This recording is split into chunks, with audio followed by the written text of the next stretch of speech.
wonderful people all over this country.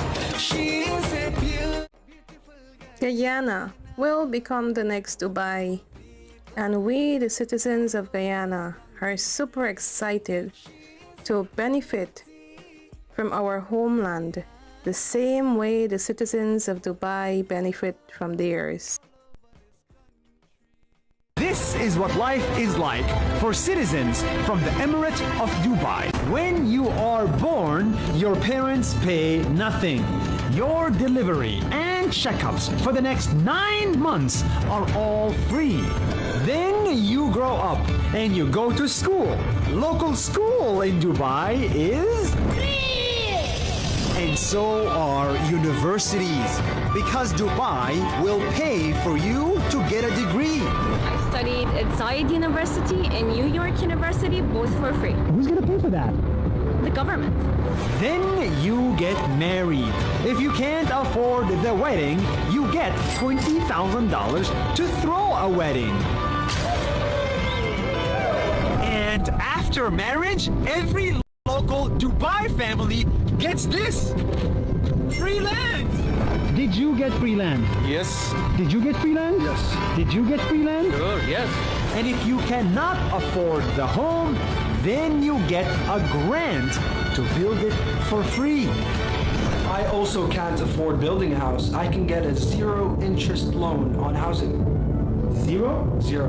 If you need to go to the hospitals are free. And if you need surgery that's not available here, they will fly you to another country to get treatment for free. When you become a senior citizen, you get discounts, many discounts. And if you live alone and can't afford it, Dubai will even send a caretaker to look after you for free. And when you die, well, in Dubai, that's also free. Your funeral will be taken care of, and Dubai will build a full tent with air conditioning within 5 hours of your death next to your home, so your friends can come and say goodbye to you. Guyana will become the next Dubai. with wonderful people all over this country. She is a beautiful Guyana. Welcome to Globespan24x7 as we come to you on our Monday night program here from New York, of course in Guyana and around the world. We want to thank your audience for joining us tonight, and we want to thank Nohar Singh for making this platform available. And tonight we have Ryan Gobin as our technical specialist. Before we start our program, we want to wish all our mothers a very, very happy Mother's Day. I hope you had a great day yesterday. As we celebrate Mother's Day, we remember those mothers who are really struggling and suffering, those who are battered, those who are, rejected and all the bad things. Mothers are, as I was in church yesterday, the pastor brought up a really great thing. The number one person in the world is mother. And he said, "You think father come number two?" And he said, "No, it's not father. After mother, the number two is love." The top 10, no father doesn't appear in the top 10 most popular part of the world. So mothers are God's greatest gift to humanity. Without mothers, we will not have been here. So we want to extend to all our mothers a very beautiful day. Hope you had a great day, and we wish you all the best for the rest of the year. To all you sons and daughters who are giving your mother a hard time, please rethink it. As the song of Sundar Popo says, we never miss our mother until the well run dry. We never miss your mother until she closes her eyes. Those are such true words for those who've lost their mother.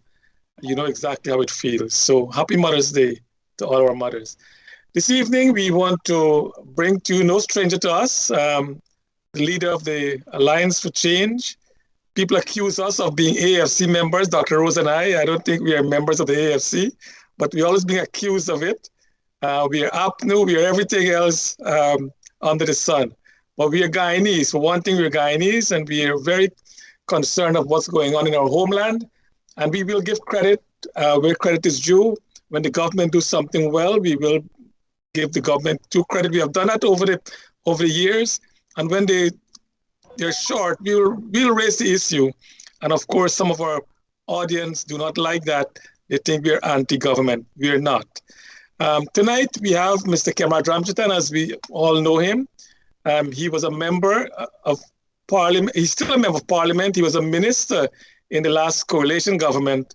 And of course, we battered them a lot because in the views of many Guyanese, if the AFC had stand alone, they might have been a new government in next election. But that's water under the bridge now.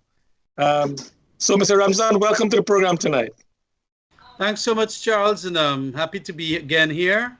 And I'd also like to extend, belated the Mother's Day greetings to all the moms all across America and Guyana and the world.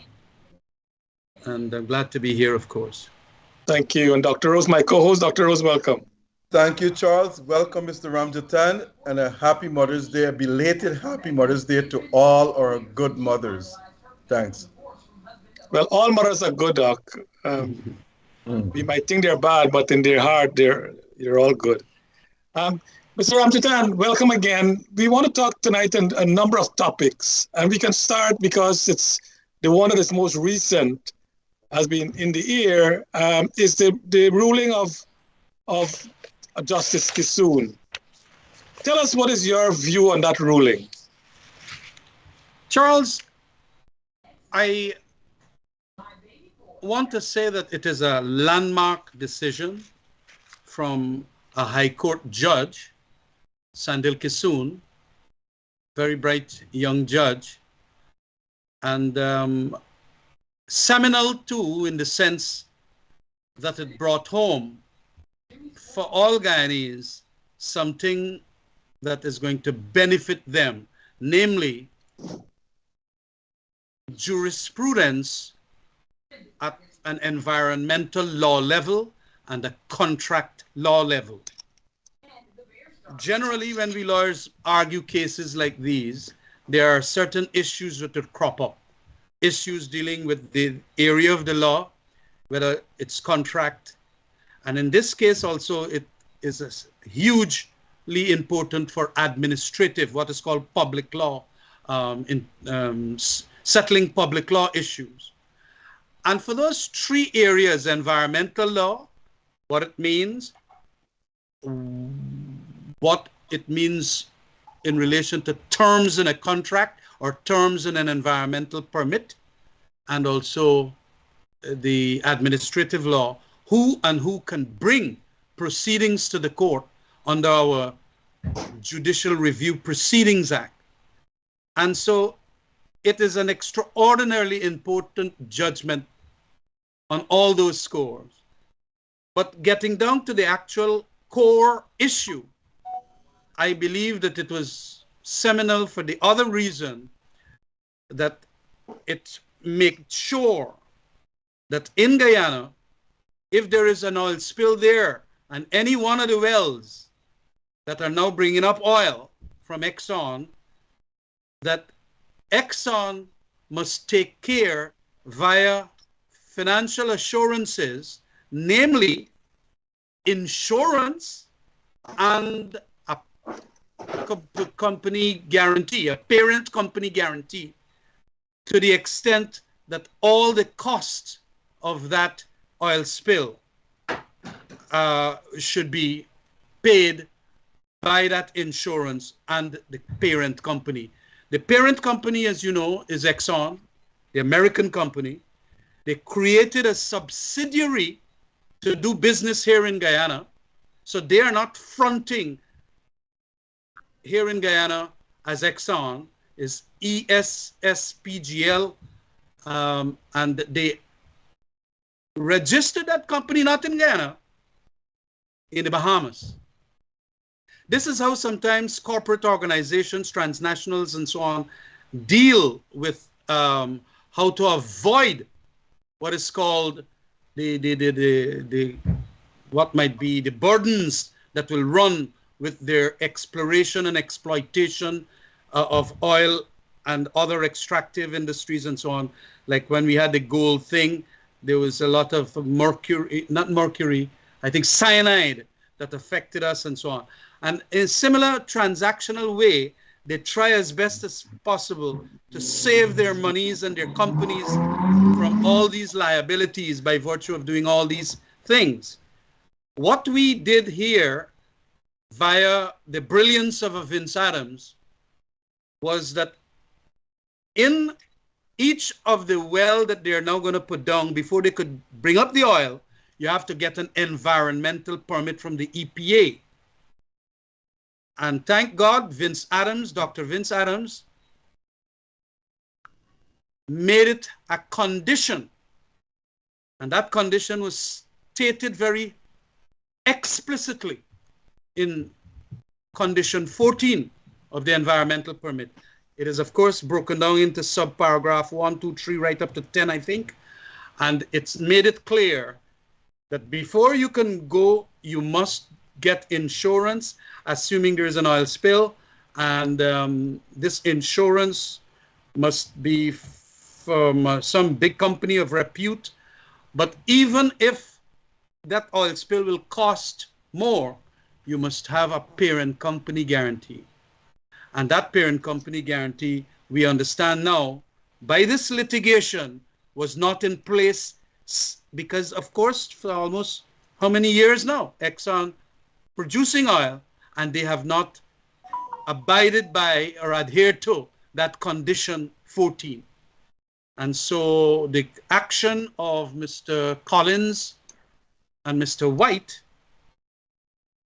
have now brought out what is called two things. One, that indeed they have not taken out the financial assurances. We understand there is an insurance of about 600 million US dollars, but that is not all, because as we know, they're supposed to also do this parent company guarantee to the extent that, whatever is over and above that $600 million, Exxon will pay that cost for the losses that would have been incurred.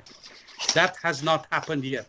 Of course, we now hear that the government saying that they're just a weeks away of making some such agreement. Well, why you wait till 2 years or more?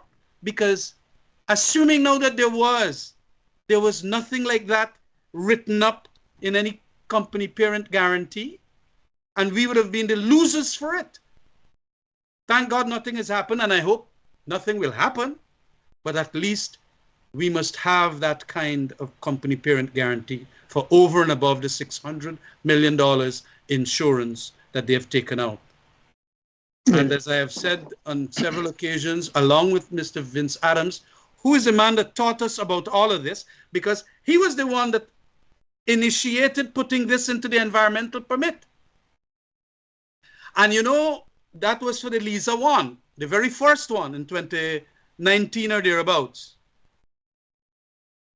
4 more oil wells were developed, and in those 4 others, the PPP also put that in their condition 14. So it was not only Vince Adams set a precedent, and in 4 others, I understand, it was there in the environmental permit for Liza 2, Yellowtail, and whatever else were the others. Okay. And we did not get that company guarantee. Exxon is trying to avoid and evade that condition precedent. And the government was allowing it.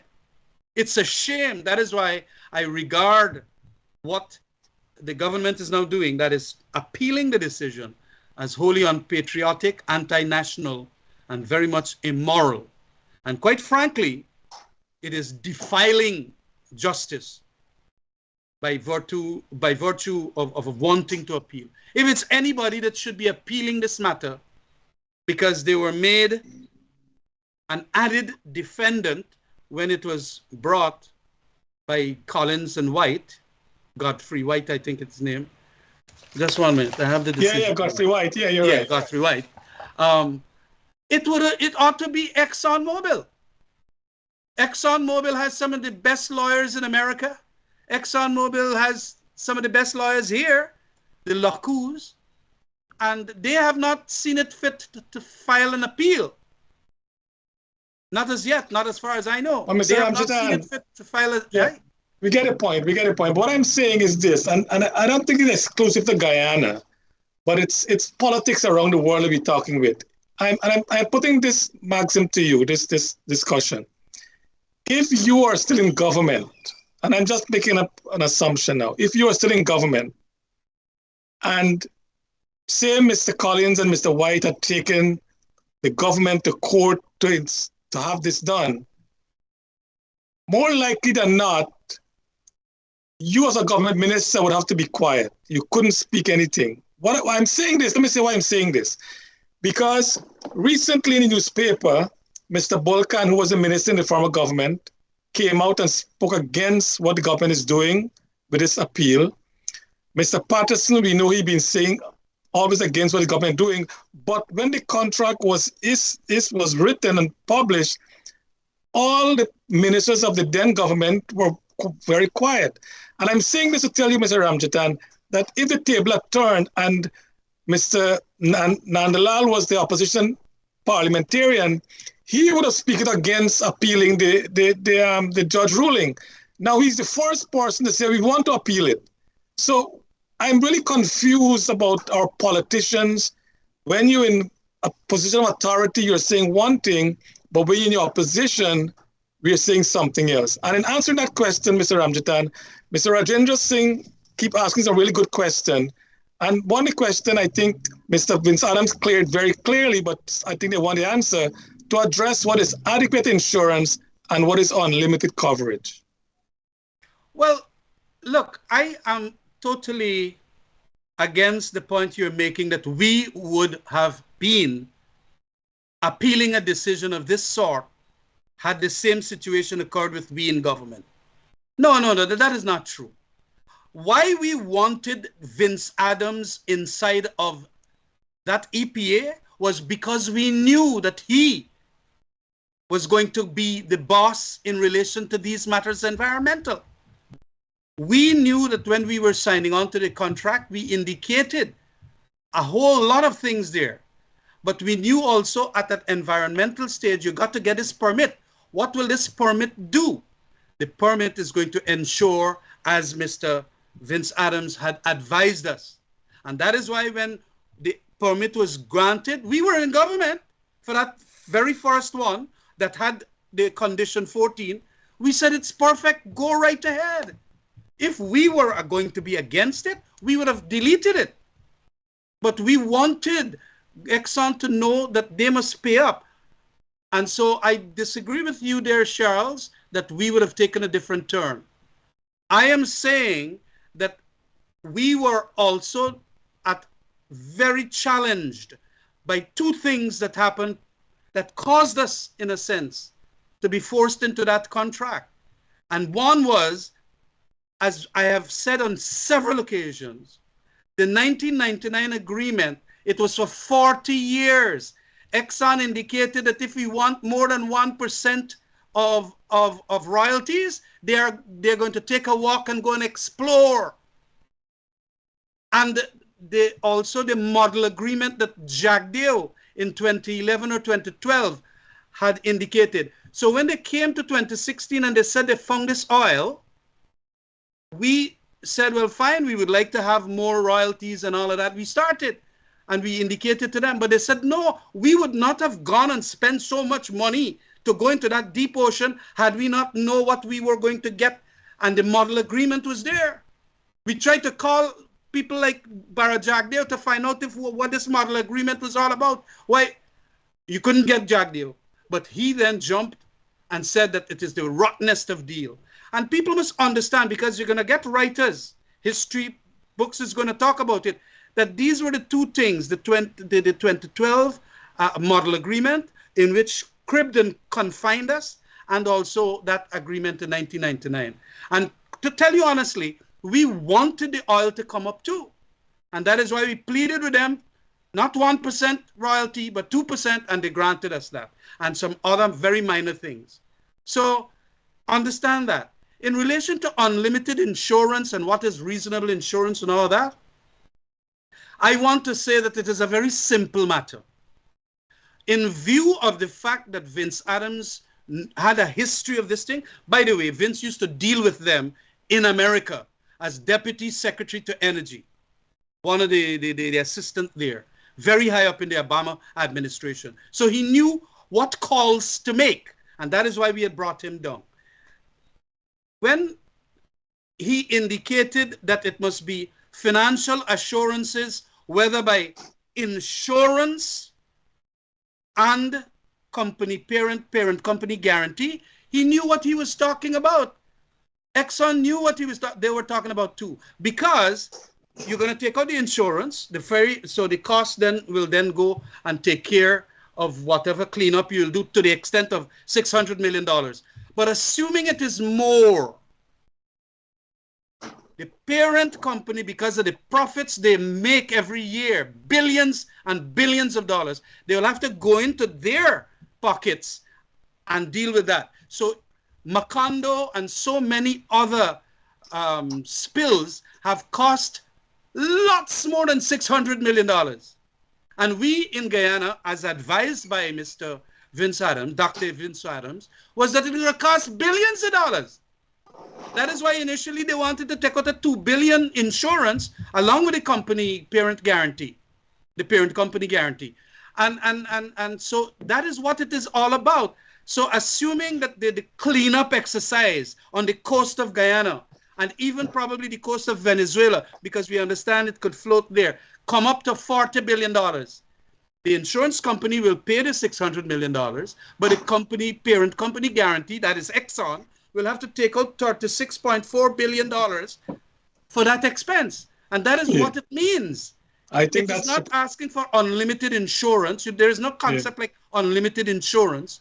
It is assurance, ASSURANCE, assurance, financial assurance by insurance and by company. Okay, Mr. Ramjattan, you have said it very well, and I think Mr. Collins and Dr. Adams did address the same issue, and they spoke very well.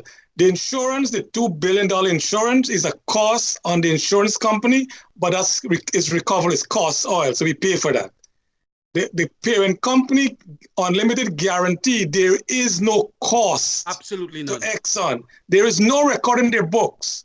There might be a noted financial statement, depends on if they can estimate, but there is no cost to them. So Mr. Ramjattan is saying very clearly as well, don't be fooled by what they're telling you that this will cost the oil company a lot of money. It will not cost them a dime.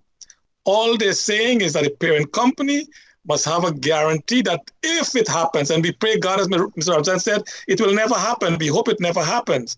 So if it never happened, there is no cost to be incurred, right? And another thing I want to raise up about Dr. Adams is that, and Mr. Ramjattan, you're right. If the coalition was still in government, this lawsuit would never have had to happen because Dr. Adams was ensuring that parent company guarantee was enforced before any other permit would have been issued for any one of the other exploration. After the change of government, of course, they let him go, and this is what we have today. So thank you for that explanation as well. Dr. Rose, over to you. Yes, Ramjattan, we'll come back to that or business now. But I want to ask you a question. First one, can you tell our listeners why the AFC is now contesting the local government elections? There were two reasons why we did not contest the elections. One is that the list was overbearingly corrupted as a result of so many dead people and people who gone overseas and so on. And by 100 and probably 50,000. And the second one was that we, and it is there, I had done it in a public statement, were very concerned that the constituencies of the various NDCs and municipalities were not properly delineated. The identical thing now that APNU is finding out. and they want to go to court for. And I think they've gone to court for it. But we had indicated, why go into, we were pleading with GCOM to get these two things rectified. And then we would have gone into the elections. But we knew that they were not going to correct that list. And so a lot of people, and you know what? We have been vindicated. Vindicated because now Jagdeo had to go and apologize to the country for having one of his agents bring a dead person who signed as being a candidate or a signatory for a candidate. You remember that? Could you believe? And that is why we wanted the list to be cleansed and even to have legislation for biometrics and all of that. We didn't mind the elections being delayed. And moreover, we saw at the very early stages of this elections, whereby Madam Chairperson of the Elections Commission had to clear up the air in relation to certain constituencies' boundaries. So we are vindicated completely, and that we believe a lot of nonsense is going to happen this elections by those who are going to turn up. We're going to have a very low turnout to begin with, because people are more or less not concerned so much with local government elections, but they're concerned with the bread and butter, the dal and roti issues. And they are suffering out there. I have gone to Essequibo, I have gone to West Dem, I've gone to Albion and Quarantine. And it's all over the place. And if you read the Starbuck News Cost of Living interviews, you will see it's the same thing. So it is going to be a poor turnout, very poor turnout. And it is going to be with a lot of mischief because of what mischief has already started by the PVP. Well, normally local government elections is between 35-40% turnout. Now, you spoke about the list, but the same list that existed in 2015. APNU had 5 years of cleaning it. Why APNU did not clean up the list? Well, APNU didn't know that you're going to have... Look, we had put aside a lot of money for GCOM. GCOM got to clean up that list, not we. And for 2018, we put $4 billion, which they asked for. $4 billion. And so we had set the groundwork for the cleansing of the list, because every 8 to 10 years, the GCOM, since the Steve Sturridge Valley time, you have to do what is called a house-to-house registration. But then, of course, the Charandas issue, so many things, the litigation in the court, all of that then was dumped on us. And of course, GCOM then, everybody calling for elections, GCOM, the court ruled that it must be held, and then GCOM said that it will go ahead with that list. So it was not our fault. We wanted, and we put aside $3 billion in 2018 for the 2019 expenditures for the cleansing of the list. Okay. But if GCOM did not do it, why the minister in charge of GCOM? And who is supposed to be that minister? I don't even know. No minister is in charge of GCOM. None. Well, GCOM is a constitutional... Why the government didn't ask GCOM to clear up the list? Oh, I'm hearing they're saying that GCOM cannot go back and register people because the court passed an order that you cannot clean up the list. I don't know. Well, that court order did not mean that GCOM could not have a house-to-house registration, man. Every house-to-house registration we have had, are we going to say that is now illegal? Since when we started doing house-to-house registration? Because if you leave the list as it is, it will forever get a lot of Guyanese, about 10,000 Guyanese leaving this country every year for a variety. So all them 10,000 adults, that their names can still remain in the list. Every 5 years, there's 50,000 people. How many people die? How many people, for some other reasons, would have changed their addresses and all of that? To cleanse the list, meaning to ensure that these people are alive and well, and they are at addresses so that you can then make sure that they go to a ballot station next to their home, means that you got to delete some people, and that deletion would have come by a house-to-house registration. House-to-house registration is not an exercise that is unconstitutional. We have done it And quite frankly, although the judge indicated that you can't take out names from the original list, not the voters list, that list of registrants, we were not going to take out names from the list of registrants. We were going house to house to see who live in here, there, and everywhere. And once you're over 18 or at that deadline date, you are going to be on the voters list. That is not in violation of the judge's order. But if you can't take out names on the list, how would we get the accurate assessment of how many people will be voting? If you go house to house and those names, some names on the list are, you can't get those people, they're not supposed to be taken off? Well, that is why we had passed laws, elections laws amendment, I think, I can't recall the year, indicating that is how you will have a pure voters list. And my reading of the judgment is that you also start at age 14 to register people.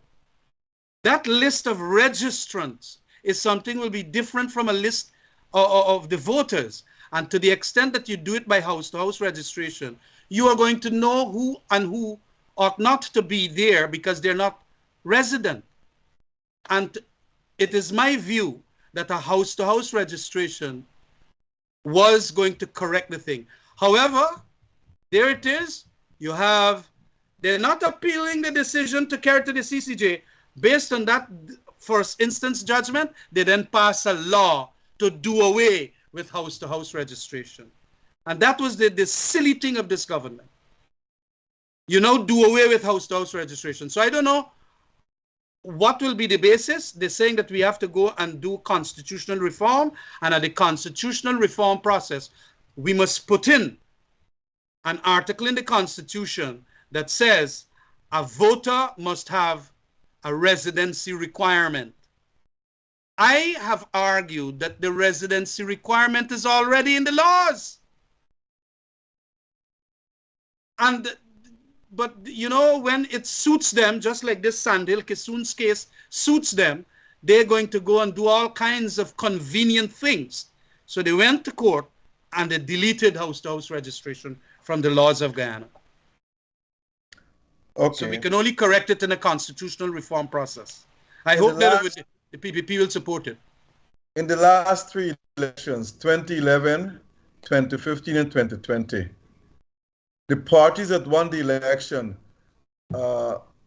won by one-seat majority. In 2011, the opposition had combined with the AFC had a one-seat majority. In 2015, the coalition had a one-seat majority. In 2020, the PP has a one-seat majority. Why do you think the election is narrowed down to just one seat now? Well, it's a lot of reasons, sociological, historical reasons, the strategies that we use to get the support of the people, and the people too are, to the extent of understanding the politics of the day, they are very close in relation to some of them accepting what the PPP is doing and what not accepting what the PPP is doing, or like when we were in government, very close race of not accepting what we did. And you have already brought it out on so many occasions that we were wrong about the sugar industry, we were wrong about this oil contract, this, that, whatever, and it's going to make people waver to the extent of, the two parties will have the base support, but you're going to get some independents there that's going to waver and come across at the elections time, and some will go across. And that is what will make it, because of historical, sociological reasons, and also the fact that at the time, the political reasons at the time, you can have arguments as to why they want to shift across and shift across. So it's always going to be close now. And I think that is how it should be. Okay. Given the one-seat majority, Mr. Ramjattan, do you think that the governments, whichever government gets into office, should take into consideration the interest of the opposition constituents in governance? Certainly. I mean, that is what democracy is all about. Democracy is also whilst you would have gotten the elective majority, you have to ensure that that which is stated by the minority in Parliament, minority groups around the country, that you ensure that their human rights are not violated. You ensure that you consider what they're talking about, and you put that into your decision-making process.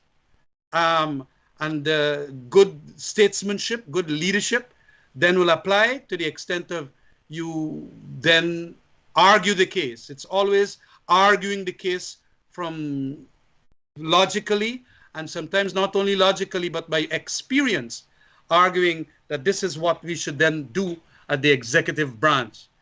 We must not make just damage whosoever is the minority. And to a certain extent, we ensured, whilst being in Parliament from 2015 to 2020, that indeed that was the case. And our governance, now compared to what has happened from 2020 to 2023 now, that governance period of 2015 to 2020 was far superior. Far, far superior. We ensured that there was consultation all across the board. We ensured that we brought things to Parliament. So many things, even the sugar. And we made it quite clear on almost Public Accounts Committee, the most important committee. We never changed anything there. 3 PPP opposition members could have run the thing, and the PPP got the chairmanship, and we never went back to Parliament like they did to knock off an important player like David Patterson. You don't do things like that. Today, we have questions not being answered in the Parliament. All the questions were being answered by us as best as we could have answered them during that period. So governance, and that is why the American and the ABCE countries are getting so vexed with them. It is almost, they're making it quite clear to the government. And the corruption that is all over the place as a result of this elective despotism, I call it, in view of what the Jagdeo and the PPP is doing. It is kind of an elective despotism. No matter what we tell them, they don't want to hear our motions. One which motion was to deal with the same issue that the court dealt with here. David Patterson had brought this identical thing, along with some other issues about flaring and throwing the water into the ocean and all of that. They didn't want to hear that thing. Do you want to explain what elective despotism is to our audience? It is exactly what you mentioned there in the question that you asked. You got your majority, and you got your 33 seats or 34 seats in Parliament. But you do not in any way behave like a Democrat. You behave like a despot. So you're going to change the standing orders in relation to how you must scrutinize the public funds at a parliamentary committee called PAC, Public Accounts Committee. You do not go to call meetings of, let's say, the Public Security Sector Committee meeting. This is what happened in that committee meeting. We started, Ben was, first of all, became the chairman, myself and a couple of others, and we are members of that committee. For 3 years now, Ben has not convened back a meeting. In our term, everything that the opposition in that committee called for, they wanted Silal Prasad there. They had Silal Prasad cross-examining him for about 2 or 3 days. The fire chief, the prison director, Courtney Samuels, and the Kanu people and so on. They also asked that this committee must find monies, and Mr. Ramjattan, you got to find the monies to carry us with airplane to look and see inside of all the police stations in the interior, the condition. I had to tell them, hold on a minute, man. Y'all ain't just come out of government. Y'all do anything for them interior police stations? 23 years I live in there. But we get the money. And we went in, and it was in shambles, a lot of these police stations. And that is why we started revving up and asking the Americans, the citizen security monies and so on. And we got $15 million, 5 of which came to the Home Affairs and public security, and we start repairing a whole lot of police stations. So right now, they are not listening to us when we are asking what is happening with the monies, the oil monies, the natural resource fund, and so on. And so the despotism that I talk about here is that, yes, they have been elected. The chairman of the Elections Commission has declared that they're winners. Fine. The SOPs have been shown, whatever, they win. But then listen to what we have to say. The other day in Parliament, we tried to move a motion, and we had hoped that they would support it, that whenever we ask a question in Parliament, at least 4 days within which only you must have to deal whether the question is disqualified, or if it is not disqualified, whether it should be amended. What we see happening in Parliament, as was mentioned by David Patterson in his speech, is that when you send a question in there, the question is not laid on the table sometimes 40 days after, 6 days, 7 days, 10 days, once at a time, and people don't want to answer the question. So we were passing a motion to amend the standing order that 4 days, and after that, the question should be answered as expeditiously as possible. No, the PPP got and said that is against democracy. How could that be against democracy? And there it is. The motion was thrown out just because they get their majority. So that is what is elective despotism. They behave like despots, although elected. It's like a majoritarian or tyranny of the majority. That's what I mean by it. Okay. Now, your party in 2015 joined with the coalition and defeated the PP in office. And you said by you, the AFC joining with the coalition was a good thing because you got rid of the PP. Explain why. Well, it is because of the nature of our constitutional provisions. We used to have post-electoral coalitions, and that was what happened in the UF and the PNC when they get a majority of the votes and the seats in Parliament so that they could get rid of Chedi Jagan PPP. What we had here for 23 years was that the PPP was behaving like despots again. The PPP leadership under Jagdeo was rather despotic and autocratic. And when in 2011, we went and got, I think, 7 seats. And the PNC APNU then got whatever is the amount that could have brought it over to 33. We decided that how long will we wait to ensure that the PPP could be displaced from executive government? Because the Constitution indicates that the government of the day will be the party that has the majority of the votes at a general elections. So in a 3-way horse race, the PPP would have, like in 2011, still get a plurality. It's called a plurality. They're going to get a minority government, but they're like 49% of the votes. PNC is not going to beat 49, and the AFC not going to beat 49. So the presidency will be called by the PPP, and they will form the government. That is what happened. Now, how do you know, with so much corruption, the Americans taking away a visa for ministers, so many wrong things happening, funds in the lotto funds, you can't account for it, this, that, a whole set of things, a conglomeration of events and all of that.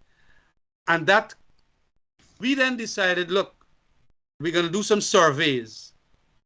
And then I did a couple of the surveys. I think the PNC people did the surveys. If we were to merge, we have a very good opportunity of getting rid of them. And we did. We did. And that is why we joined up, and of course, we had to go and ask our Congress, and my Congress, it's called the National Conference. Everybody voted for it, excepting 2 or 3 persons. I think Dr. Somar said that he will question it, let us remain an independent party. Dr. Ramaya had voted against it, and somebody else. And 307 or 309 persons voted for it. So it was overwhelming. I kind of made statements that we're going to be political dead meat and so on, but I wanted the people to vote to see where the sentiment was. And we won the elections. So we can't go and undo history and things like that. I think that Guyana needs coalition governments, and especially coalition governments that has an opportunity to ensure that the scrutiny of the PPP is going to be there, or also a win against the PPP. And to that extent, we'll have to make that determination of whether we go back together or not at that appropriate time. But it was necessary. One last question before my colleagues come back in. Now, the coalition lost in 2020. You pulled out of the coalition last year, December. Would you ever think of rejoining the coalition again in 2025? I will do exactly what I did the last time. I will ask my national conference to make the decision. And if we do not have the constitutional reform process, because I'm going to fight very hard at the constitutional reform process for post-coalition constitutional provisions like we had in 1964. Okay?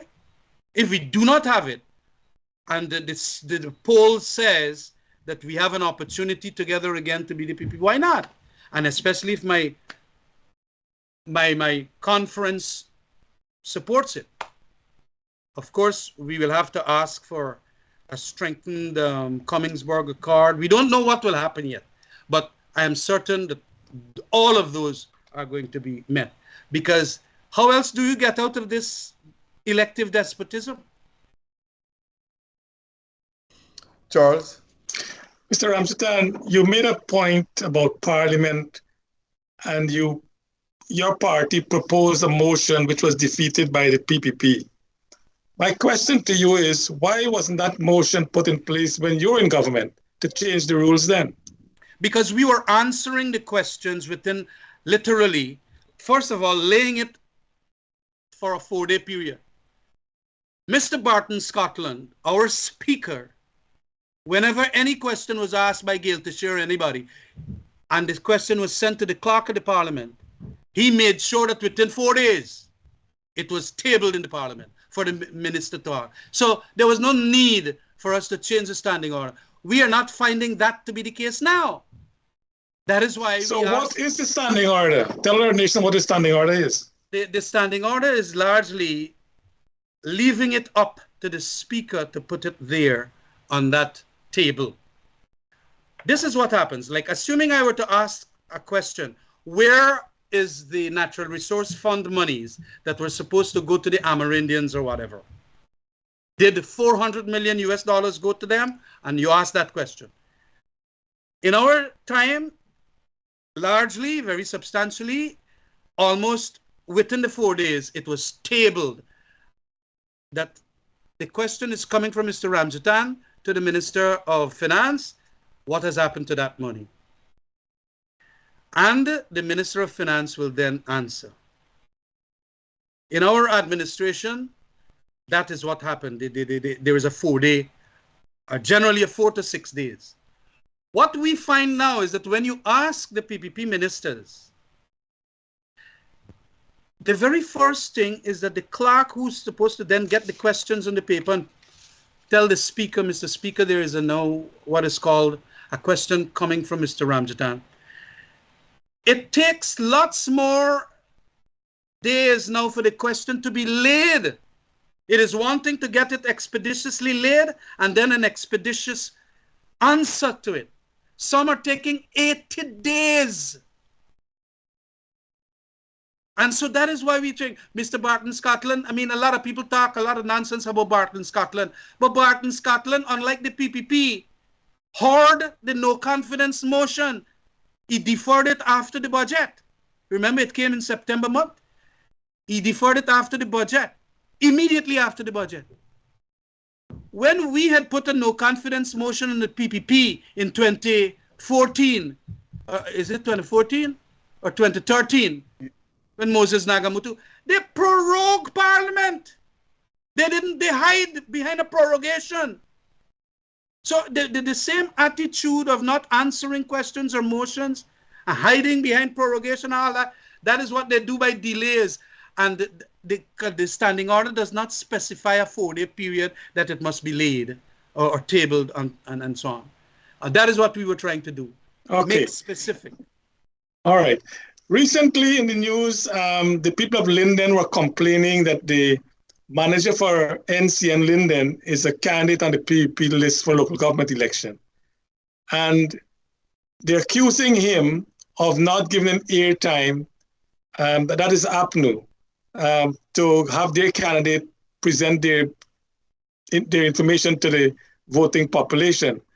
Why is it, Mr. Ramjattan, that when the coalition was when the PP was in government before, NCN was all political. When the coalition went in, it was all political, only government information going on it. Now we're back to the same thing again. Why have we not changed the public, anything that is owned by the government? Why do we hold the Chronicle as another example? Why do we make it a mouthpiece of the sitting government without giving people the fair news? Because if you read the Chronicle, you read Kaicho, you read Starbrook, you think you live in 2 different countries. Totally different information. Why is that still happening? I suppose it's the politics of it, but I'll tell you again, Charles, we had put up columnists who are very critical of our administration. I think David Hines was one of them. We had some people who were writing for the Chronicle that was very critical. Of course, you can make the argument that we got rid of them or we asked them to stop writing or something. And yes, it is the kind of a nasty politics of the country, I think, makes state institutions the way they are. And probably that culture of wanting to be dominant. And that's the frank answer I can give you.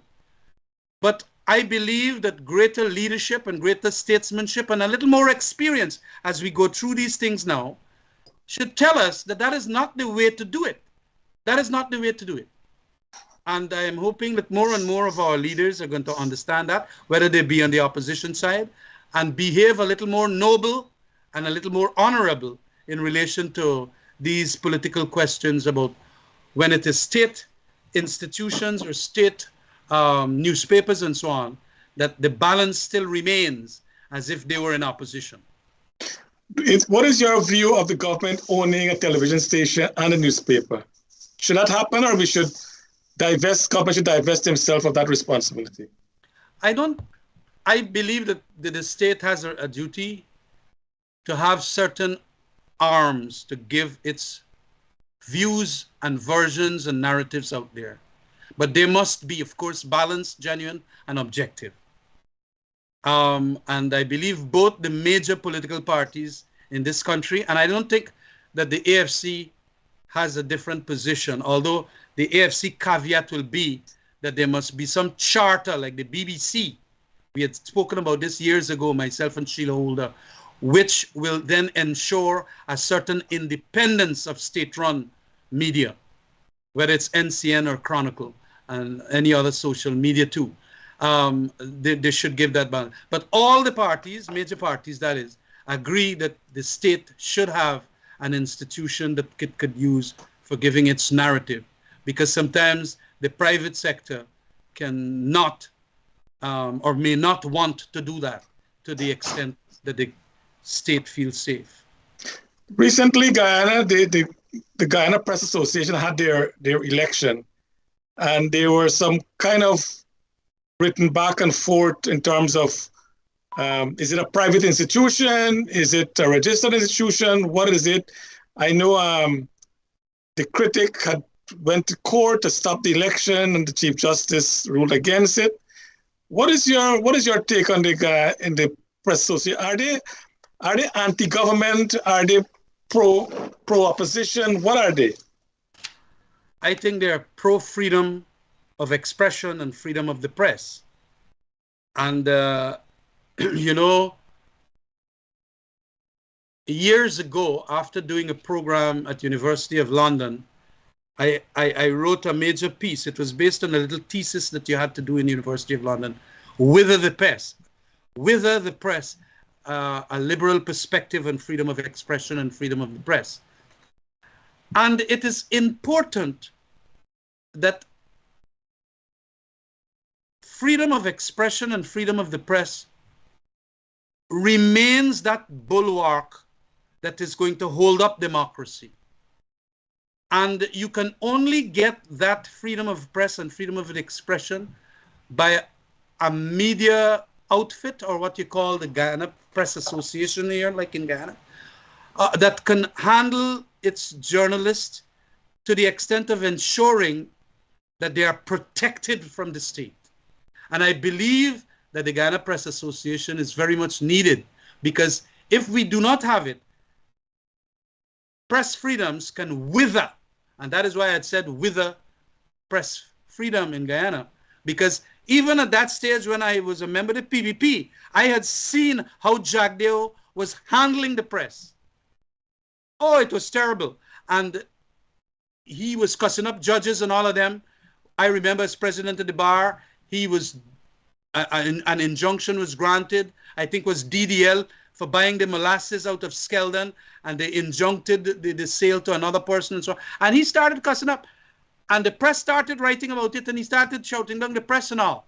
So you need from these despots a freedom of expression. But freedom of expression is abstract. It needs concrete things. Journalists of quality, journalists with a body that is going to support them in times of need and to prevent all kinds of nasty things happening. And we see nasty things happening, like character assassination of Nazima Ragabir and so on.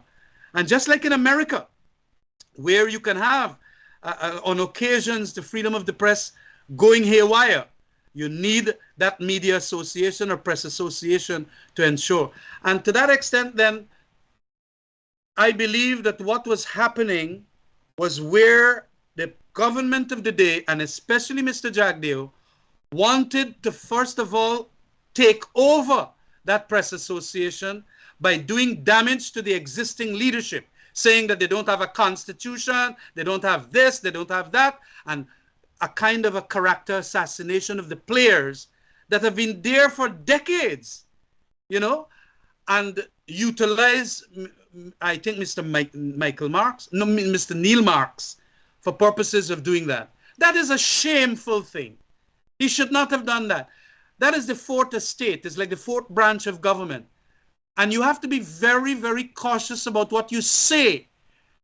This same PPP start criticizing the elections and all of that.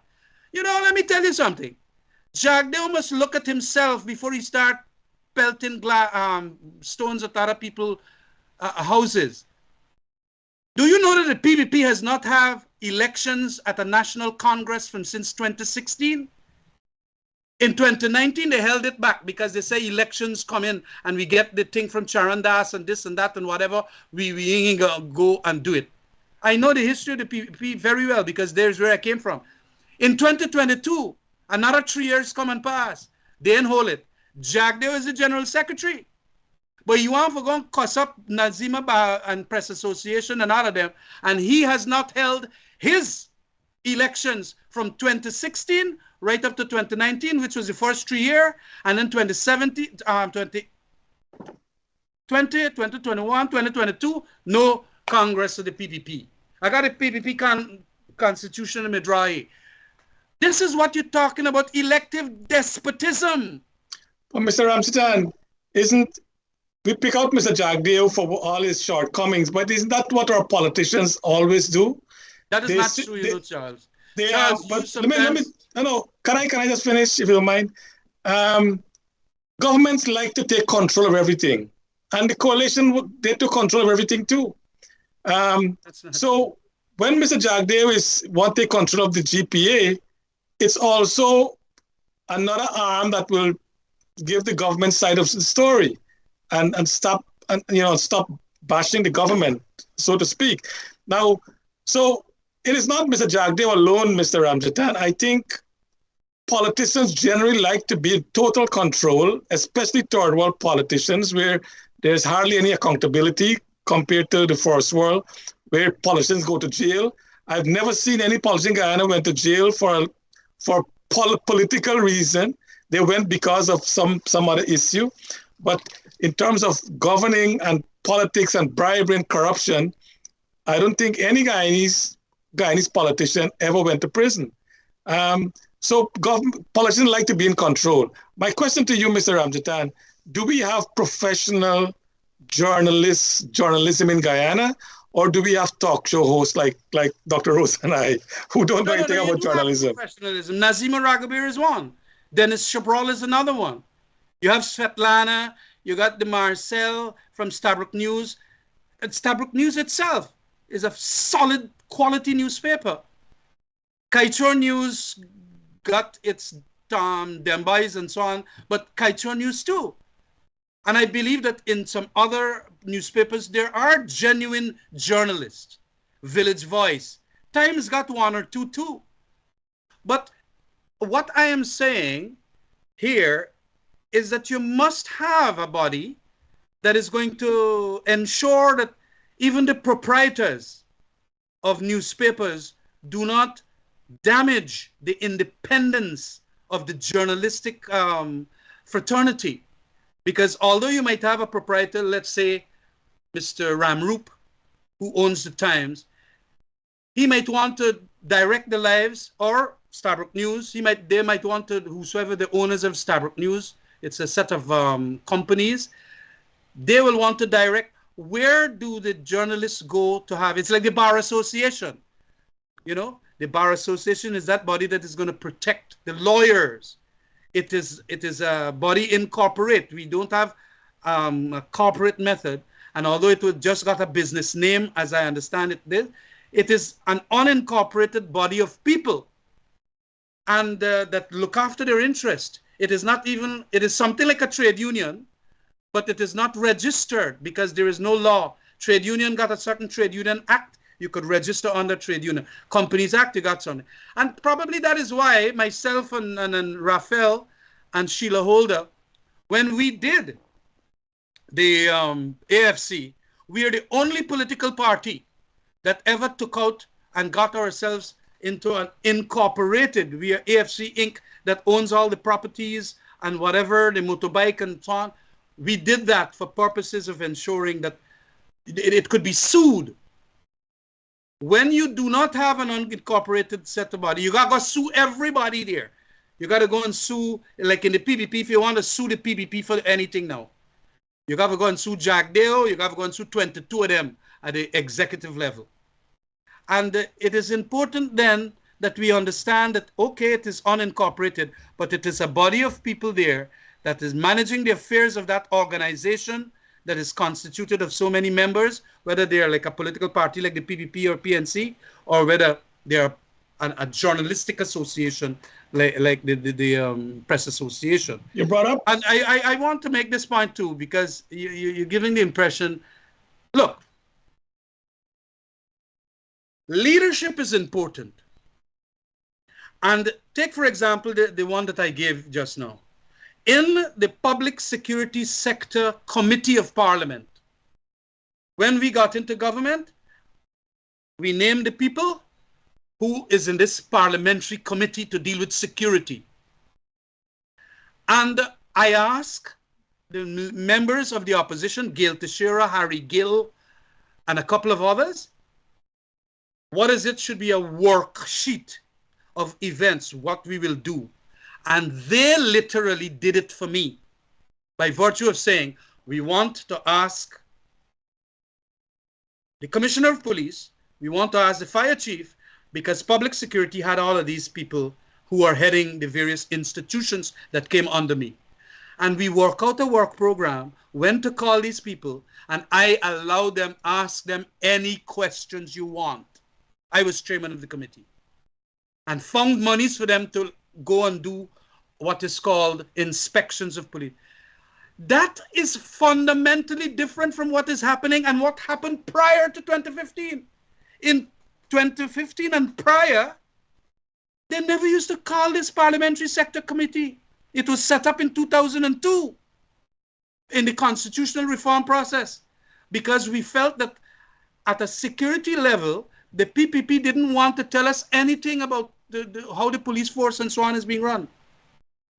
So we said, hold on a minute, in this constitutional reform, we will form this committee, like a public accounts committee, but dealing with issues of security.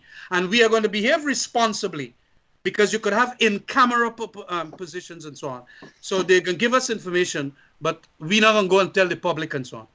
And you know, prior to 2015, they didn't hold it. Now, after 2020, they're not holding it. But Ramjattan had held it. That is the difference. Okay, it seems, Mr. Ramjattan, that there is so many problems in our country and we don't know where to start to solve it. Now, one way to solve it is having, whether it's a new constitution or an amended constitution or a reformed constitution, which part of the constitution, if you were to lead that panel, would you want to see change for the benefit of our country?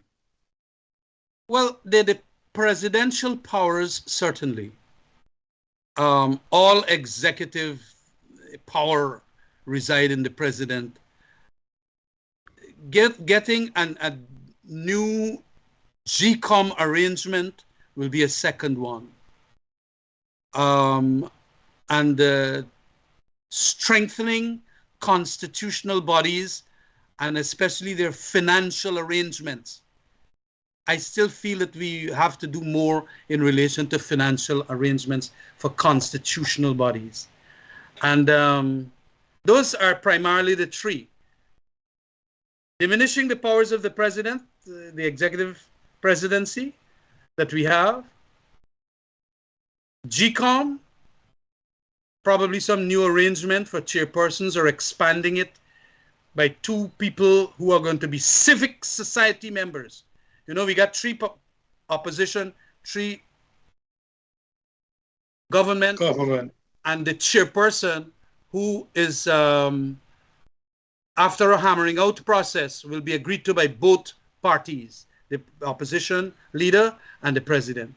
That's okay to that extent. But at this stage, we in the AFC have been also talking about an additional 2 members coming from civil society. Instead of bringing 2 members, my humble opinion, instead of bringing 2 new members, why don't we cut out 2 members from the government side, 2 from the opposition, and bring in 4 civil society? When Dr. Rose had mentioned 1 for the government, 1 for the main opposition, 1 for third party, and then 3 for civic society. Boss, you're going to knock your head against a concrete wall. PNC and PPP not going to change that 3-3 arrangement. I got you. Your point here. I think I agree with you. But with a constitutional reform, it will change if you go to the people for a referendum, wouldn't it? Yeah, but it's still got the referendum is something that is in addition to what will happen in Parliament. You got to get a simple majority in Parliament and a referendum on that issue, I think. So it's the first of all passing the majority in Parliament, the simple majority. What about constituent election? Would you support that throughout the country? I would not support that because it will be the death of the AFC. Because AFC will not get any seats in Parliament, in my view, under a first past the post system. Because if we split up Guyana into 65 constituencies, in all the constituencies, if we run, we're going to bring third. In some constituencies, PPP going to win, some PNC going to win, but we're going to bring third, and it will mean the death of the AFC. In a PR system, we can flake off votes from this area and that area, accumulate 25,000 votes, and if 6,000, we get 4 seats, or like we did well in 2011. So you will not want to do it PR, but you want post-election coalition. Post-election coalition, well, that's another different thing. Yes. No, but that would have to be in the Constitution, wouldn't it? Yeah, it would have to be in the Constitution like it was there prior to the changed Constitution. I think it was 1964 in the Independence Constitution. Okay. All right, Dr. Rose. Mr. Ramjattan, good governance, political experts say, calls for transparency and accountability, 2 main ingredients. Do you think APNU and the AFC were transparent and accountable? Oh, yes, of course we were. And look, for those people who don't know, Transparency International and even the local body, Transparency, the local body, they regarded us highly in relation to start getting higher ratings and so on in the transparency reports. We were with only 25 points at the bottom end of the index in 2010 and so on. And then we jumped by, I didn't get the statistics, I would tell you, but for 2015, we jumped to 39 or 29. Then we jumped right up to 40 in 2019.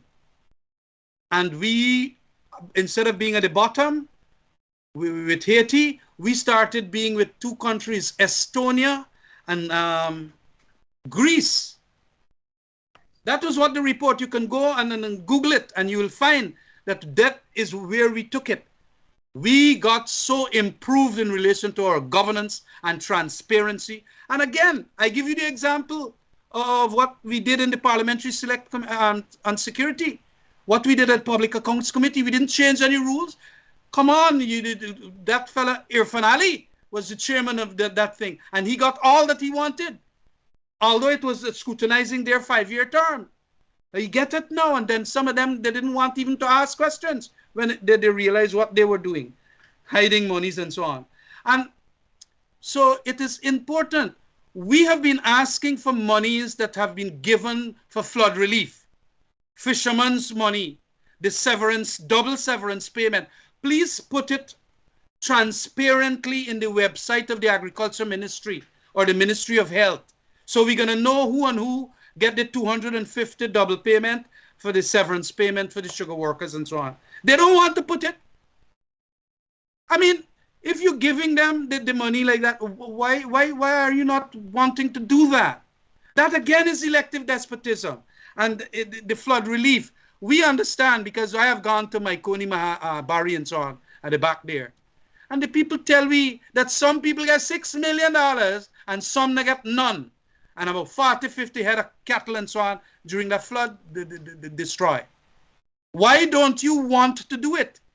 And so we are far, far superior in relation to governance and transparency, and all the Transparency International reports for the year 2015 to 2020 will reflect that. And right now, as we speak, the 2023 one is coming out. We now on a decline again. All because of they don't want to share this thing. And you know, we set up what is called the GYEITI. And we put up a man named Dr. Jadupat. All the contracts in the extractive resources industry that were granted, if it is Alfonso get 1,000 concession, or if it is whosoever get 1,000 concession, or who get 1 or 2 concession, all got to be reported in the GYEITI report. And he did it for 2016, 2017, 2018, and 2019, I think those 3 years. He completed it. Then they knock you off, just like how they knock off Vince Adams. And they're going to put a Jagabat there. Oh, he getting double pay. And up to now, he can't come out with the report. Although it's about 1.5 years, 2 years he been there. Mr. Dr. Prem is here. Man, look, this kind of thing is what is making the Americans, ABCE countries, very vexed with this government. And that is also why I am saying that we did far superior. We created that GYEITI thing. We were not afraid of scrutiny. And let me tell you something. I'll be very frank with Rose and Sugrim here. When myself, as AFC leader, and Granger used to talk, because I was a vice president and we used to talk, Moses used to be, we used to make it a point to say that scrutiny of our government is the best thing that can happen. There are certain issues of in-camera nature, national security issues and so on, that we couldn't talk about. But generally, we were democratic enough to say, let them bring it on, as it were, the scrutiny. Let us know where we stand. Because if you do not do that scrutiny, you're not going to know a lot of things happening around. So that is why in a democracy, the opposition is so important. A government that appreciates that scrutiny will be stronger for it. And in a sense, then we allowed the scrutiny, as like the Public Accounts Committee, the Public Security Committee, so many other committees that were set up. All were operational. The Judicial Service Commission, the commissions, the various commissions, and the Economic Committee, the Foreign Relations Committee, so many other committees were functional. We might have not have made functional others, but the majority of them were very much functional. And we used to have a post-cabinet meeting, man. Up to now, post-cabinet meetings have never been held for the last 3 years. Harman used to come out after the meeting of the cabinet Tuesday afternoon and give a press conference of all the decisions we made. And people used to scrutinize Harman to the hilt. What kind of scrutiny you got now? Irfan Ali don't want to name anybody. Jack Dale now just go and do a little piece of madness there and say that is his press conference. He shouldn't be there. He's bypassing the Constitution by being vice president when he's really the president. Jack Dale should have gone on pasture right now.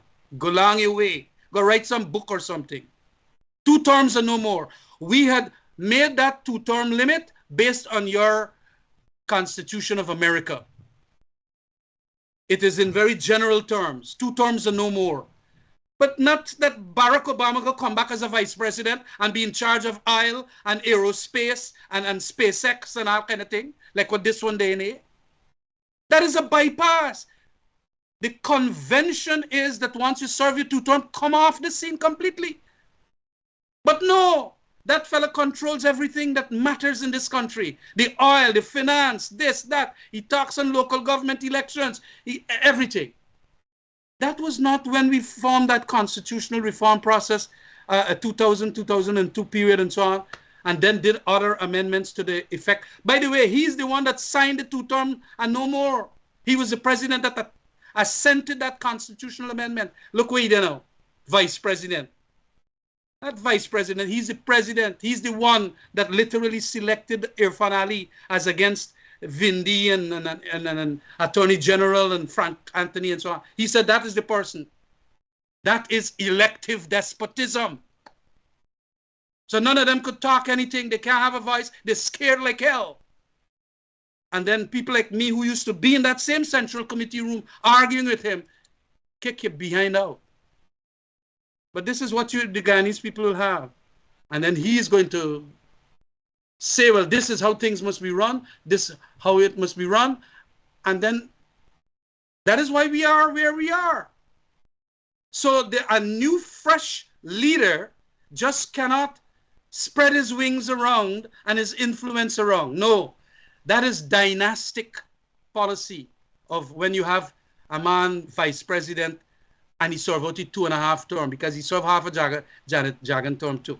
So, I mean, that is the point I am making here. Our transparency and accountability was far, far superior. You ask Anand Gulsaran. There were criticisms, there were imperfections, but we were far superior in every respect. Parliamentary questions were being answered. Committees were working. We were going to the press. All of us. I had so many press conferences on the security issue inside of my boardroom. Mr. Ramjattan, do you think our politicians on both sides of the aisle are mature enough to accept criticism without being vindictive and spiteful, whether in government or outside of government? I believe that there are some of them who are very, very amenable to scrutiny and believe that it is a better thing than non-scrutiny. All the time, I have been lobbying that indeed that is what I was doing. I know of a lot of other people were doing it. And on occasions when they did not do it, it was for very good cause. I know that the man that used to be there was the same Mr. Granger via Harman when he was doing all of this scrutiny was allowing scrutiny via Joseph Harman, the secretary to the cabinet there, and the minister of presidency, and so on. And there are lots of others in our administration. There are plenty Guyanese politicians who are learning quickly too, that you got to allow scrutiny.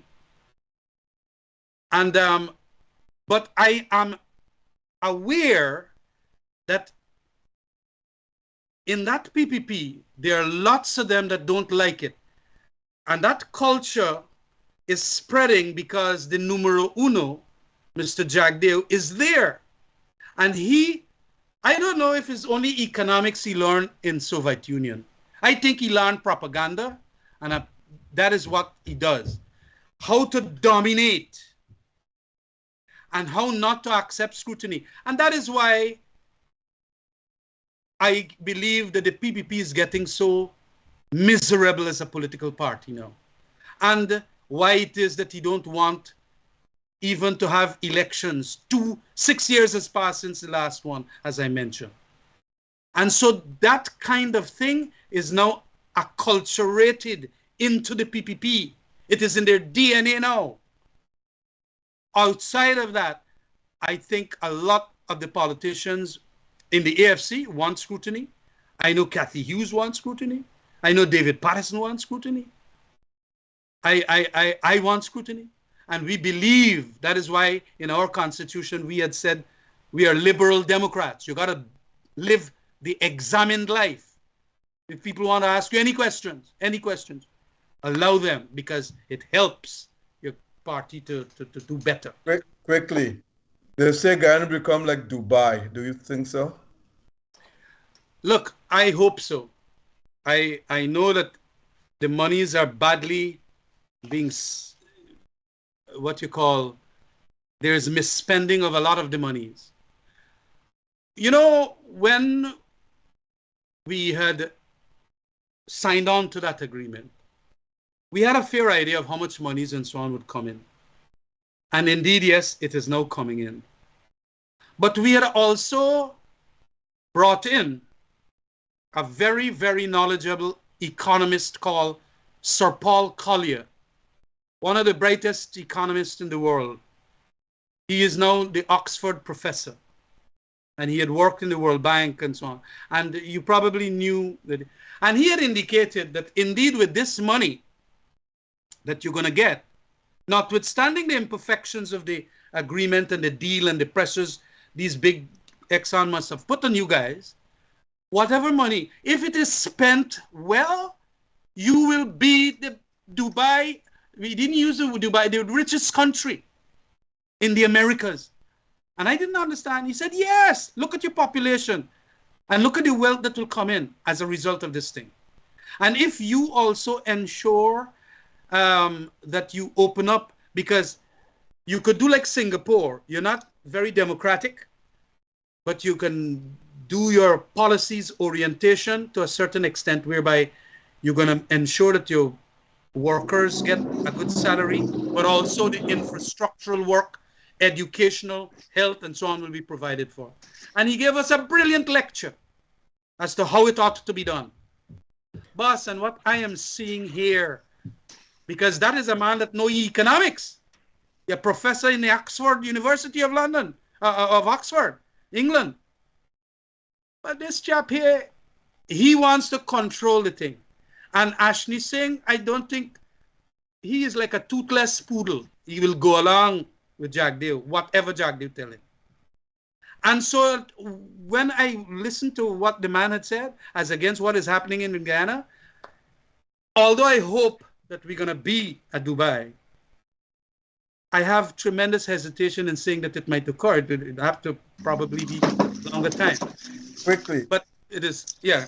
One last question. Do you believe in President Ali's One Guyana initiative? I believe in a One Guyana initiative, but not as it is constructed by President Ali here. I mean, if you don't want to talk to the leader of the opposition, you took such a long time and all of that, what you really doing? And then when you're asking one Guyana, means that you must be transparent to begin with. If you don't want to tell me who you give the flood relief money to, how are you going to get one Guyana? Especially when another section of the population that is of a different ethnic ethnicity saying that we ain't get nothing. You can't be doing that to one Guyana. You got to say, well, okay, look at this thing here, boss. There were 40,000 that get the flood relief, or 4,000. Look at their names. Look at their ethnicity. Then we're going to know one Guyana. You got to be open, like the sun shining on everything. And that is where the construct of one Guyana has a major deficit. Charles? Okay, Mr. Ramjattan, you made I don't know, throughout this program, you're coming across as a really hatred for Barajagdeo. And I'm not saying that you do have a hatred for him, but you're coming across like that. But you've mentioned a lot of, success with the coalition.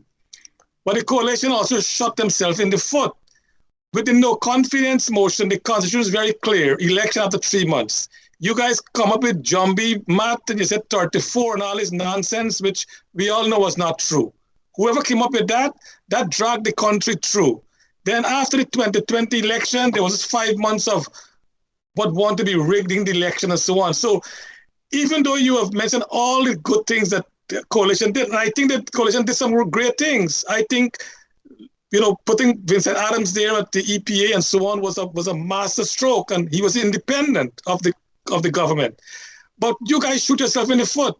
You fire sugar workers just before election. You close factory down. I know who are your strategists. Coalition would have still been government if you guys had the people at heart. I'm not saying you didn't have them, but your policies didn't show that. When you close sugar estate a year before election, you expect to get vote from the sugar workers? Definitely not. They have to go to court to get their severance pay in some cases. I mean, so on one side it's good, but the other side you also guys made a big blunder.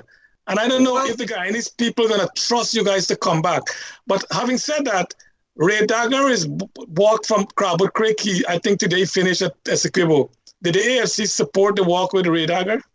Yeah, I support it. I fully support it. But let me come back to your point about, look, Charles, when you win an elections and you are in there, you have to make decisions that you know will be in the interest of the country.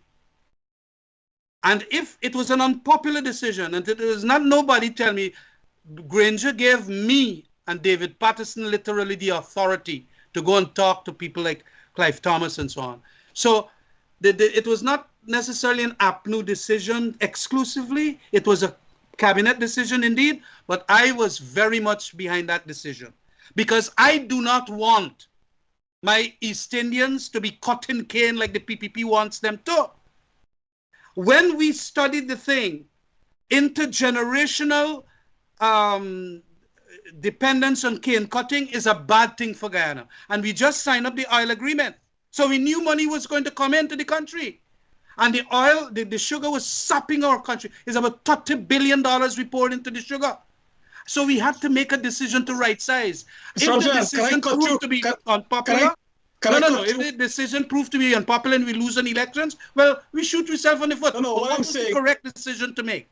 What I'm saying is that, in Ecclesiastes in the Bible, it talks about it's a time for everything. And in politics, time is also a very strategic thing in the political arena. For you to go and fire sugar workers, close the asset down just before election, you guys are shooting yourself in the foot. All right, so that's the analysis you could have closed sugar estate, which I think is in my view is a good thing to do because I agree with you. The sugar workers should not be there to cut cane when our country was getting into this oil and gas sector, and now there's a lot of job available. But the timing of what you guys did, and of course the rig of election after 2020, the no confidence vote, those are things that went against the coalition. People don't want to talk about it anymore because it's so rotten. I know how they will recover from that for the next election.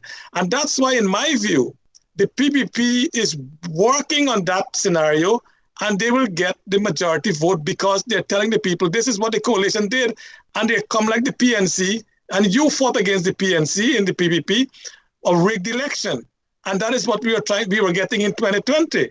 So we got to put it on the table, Mr. Ramjattan. You guys made a lot of blunders. I agree. Your analysis there is supported by a lot of people. But just like how they're going to say that we did all this in and tamper with ballot boxes and so on, we are doing our work too. They are tampering with the till. They are tampering with the monies. And they've always done that. And so, well, we have to understand that it was an ugly part of our history. I don't understand why Charandas had to do. He says conscience vote and all of that. I disbelieve him totally. He carried me to court and he won. We are at appeal and so on. The trouble is that we never expected that. And that is what caused an ugly state of affairs. But prior to that state of affairs, the governance and transparency of our government did not in any way give reason for even a man like Charandas to say that, because the sugar industry had already collapsed under the PPP. We were keeping it and we could not. We had to give monies to the nurses and the teachers and the public servants. Were we just going to give $30 billion to the sugar workers? I had to make that decision. Okay, and I Mr. Ramjattan, you got an analysis? We only have 2 minutes more. What is the future of the AFC? What do you plan this year and going to election in another year and a half or so?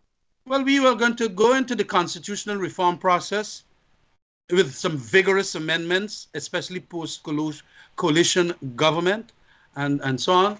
We are doing very big outreaches right now. Only Sunday gone, we were in Bartica. The previous week, we were in Esquibo. I will be up Barbies next week and talking to the people. And look, a lot of people are there.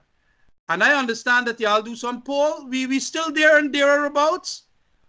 I would like, Euclid, you tell me that you got some poll that come out. We are doing our polls too. A lot of people said that we dead. Well, okay, they could say that we dead. But I am certain that within the AFC, we got some good people who are scholarly in their analysis of this country's politics and economics. And we got an environment too. Like, there can be no other better than our executive member, Dr. Vince Adams. And to that extent, then we will carry that line. We know that 80% of one ethnicity gonna always vote PPP. 80% of the other ethnicity gonna always vote for the PNC. We gotta do our work in between there to bring the thing like we did in 2011 or 2015. And so that is why we are here with you and doing what we gotta do. Well, there's some good news. Dr. Rose might share it with you later on, but apparently there was a poll done recently where about 20% of Indian Guyanese and 20% of African Guyanese want to vote away from the PPP and the PNC. If that is true, that is great news for Guyana, where there is no one party dominator of politics. Will the AFC share in that one? We don't know. We'll have to wait and see. Mr. Ramjattan, anything in closing tonight? No, well, thanks very much. This Globespan gave me an outlet to share a lot of what I've just shared, and it helps the influence of the AFC too. And it also brings out what the PPP and Jagdeo. I don't hate Jagdeo, but Jagdeo indeed is the person who is causing this country to decline. He should come off the scene. It's not hatred. It's a criticism and a constructive one. Understand it in that context. Thank you. Dr. Rose, anything in closing? Yes, I am go back to my old adage. Increase the retirement age from 55 to 62. Follow the rest of the Caribbean.